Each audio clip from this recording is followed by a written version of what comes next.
বন্ধুরা, আপনাদের কাছে আমার একটাই অনুরোধ, পুরো ভিডিওটি দয়া করে দেখবেন। ভিডিওটি থেকে একটু হলেও মানসিক শান্তি পাবেন।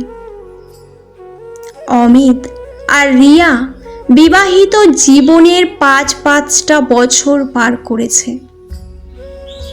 অমিত একটি ছোট্ট প্রাইভেট কোম্পানিতে চাকরি করত, আর রিয়া ছিল গৃহিণী। তাদের জীবন খুব জাঁকজমকপূর্ণ না হলেও ভালোবাসায় কোনো কমতি ছিল না। কিন্তু হঠাৎ একদিন অমিতের কোম্পানিটি বন্ধ হয়ে যায় এবং অমিত তার চাকরিটি হারায়। হঠাৎ করে আয়ের পথ বন্ধ হয়ে যাওয়ায় অমিত প্রচণ্ড ভেঙে পড়ে। সে দিনরাত চাকরির খোঁজ করতে থাকে, কিন্তু কোথাও কোনো ভালো সুযোগ পাচ্ছিল না। 3 মাস কেটে যাওয়ার পর জমানো টাকাও ফুরিয়ে আসতে শুরু করে। অমিত নিজের ওপর আত্মবিশ্বাস হারিয়ে ফেলে এবং এক গভীর হতাশায় ডুবে যায়। সে নিজেকে একজন ব্যর্থ মানুষ মনে করতে শুরু করে এবং রিয়ার সাথেও ঠিকমতো কথা বলা বন্ধ করে দেয়। একদিন রাতে অমিত ড্রয়িং রুমের সোফায় মাথা নিচু করে বসেছিল। রিয়া রান্নাঘর থেকে 2 কাপ ধোয়া ওঠা চা নিয়ে এসে অমিতের পাশে বসলো। অমিতের হাতে চায়ের কাপটা দিয়ে রিয়া মৃদু হেসে বলল, চাটা খেয়ে দেখো তো কেমন হয়েছে। অমিত চায়ের কাপে একটা চুমুক দিয়েই মুখটা কুঁচকে ফেলল। সে দেখল চায়ে বিন্দু মাত্র চিনি নেই, একদম তিতকুটে স্বাদ।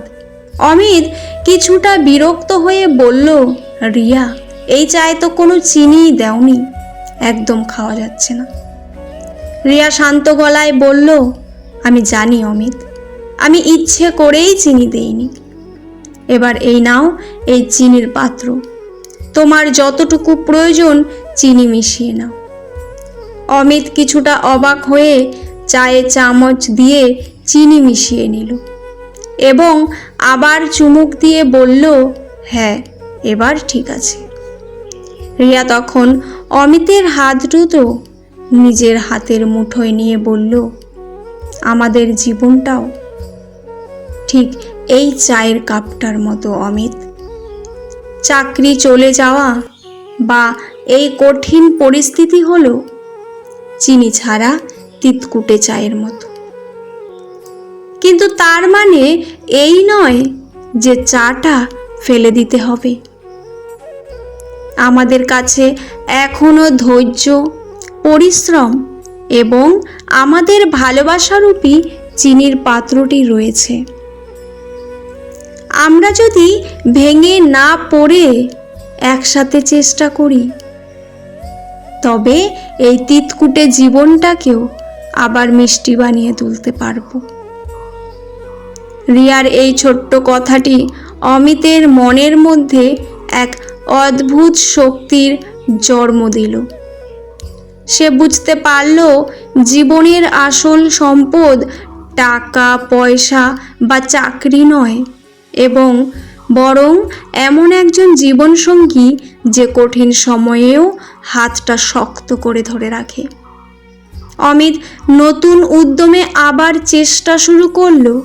কিছুদিন পর সে শুধু একটি নতুন চাকরি পেল না, বরং রিয়ার সহযোগিতায় একটি ছোট্ট অনলাইন ব্যবসাও শুরু করলো। সুখের দিনে সবাই পাশে থাকে, কিন্তু দুঃখের দিনে যে হাত শক্ত করে ধরে রাখে, সেই প্রকৃত জীবন সঙ্গী। পরিস্থিতি যত কঠিনই হোক না কেন, একে অপরের প্রতি বিশ্বাস এবং ধৈর্য থাকলে যে কোনো বাধা পার হওয়া সম্ভব। জীবনের কঠিন সময় চিরস্থায়ী নয়, সঠিক মানসিকতা দিয়ে পরিস্থিতি পরিবর্তন করা যায়। তোমার ভবিষ্যৎ নির্ভর করে তুমি আজ কি করছো তার ওপর। আগামীকাল কি ভাবছো তার ওপর নয়। পরিবর্তন এক রাতেই আসে না, কিন্তু প্রতিদিনের ছোট ছোট চেষ্টায় জীবনকে বদলে দেয়।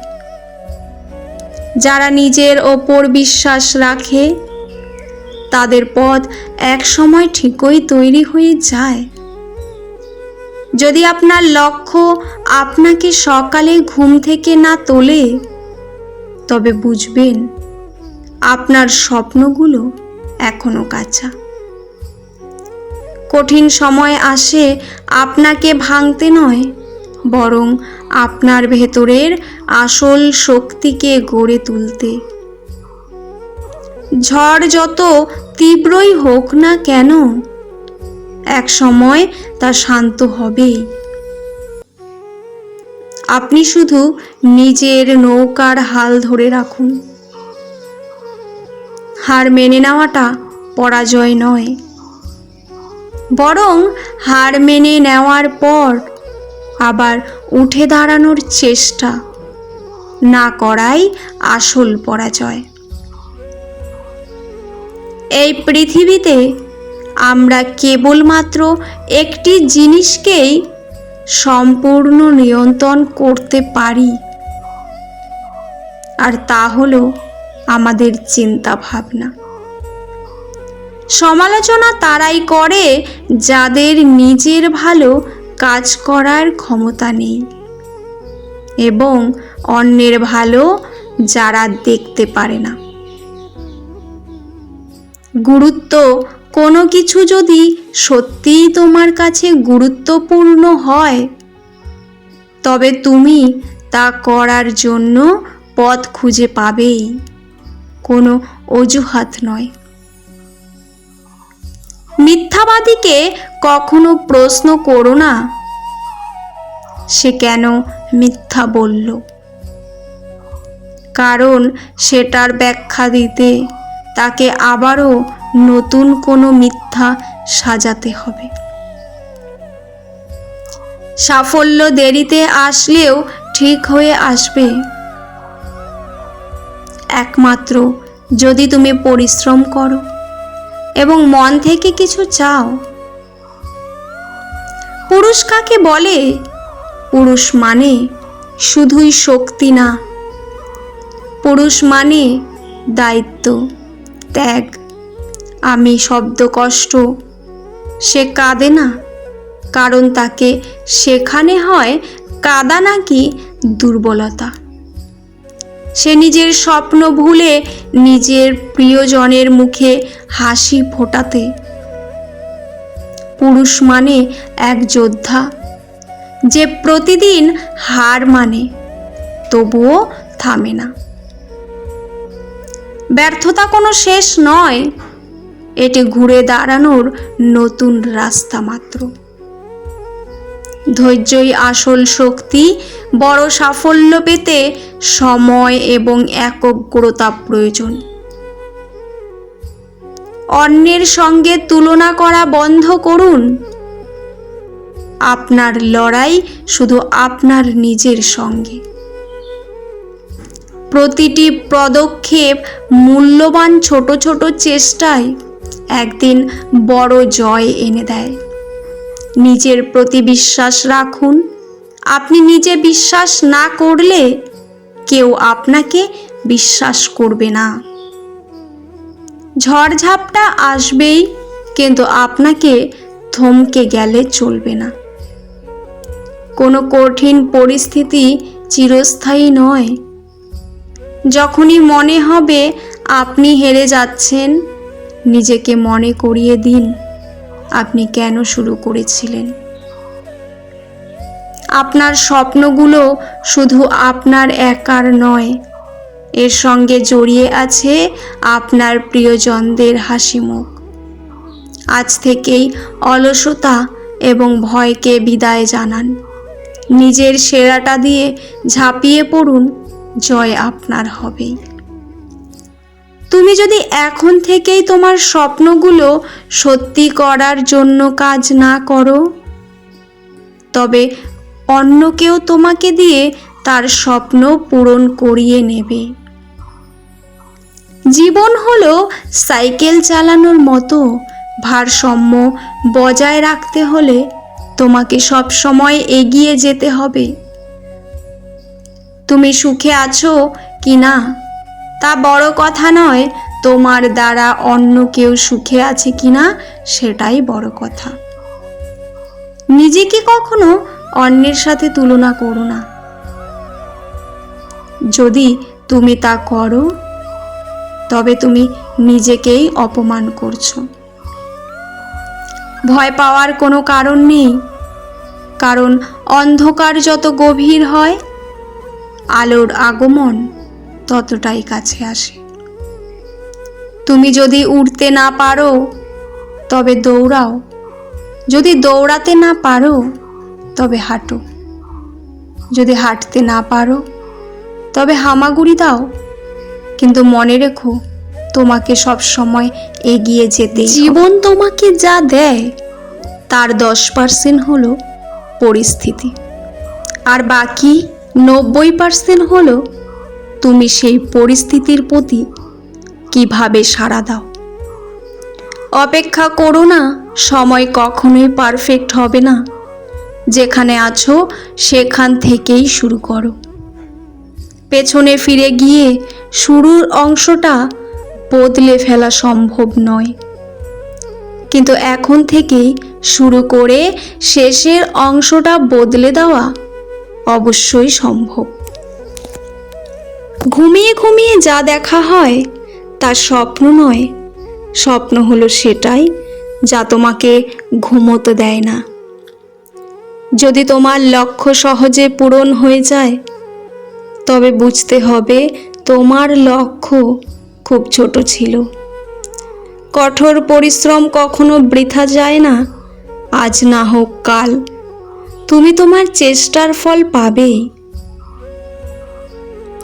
তুমি যতটা ভাবো তুমি আসলে তার চেয়েও বেশি সাহসী, শক্তিশালী এবং বুদ্ধিমান।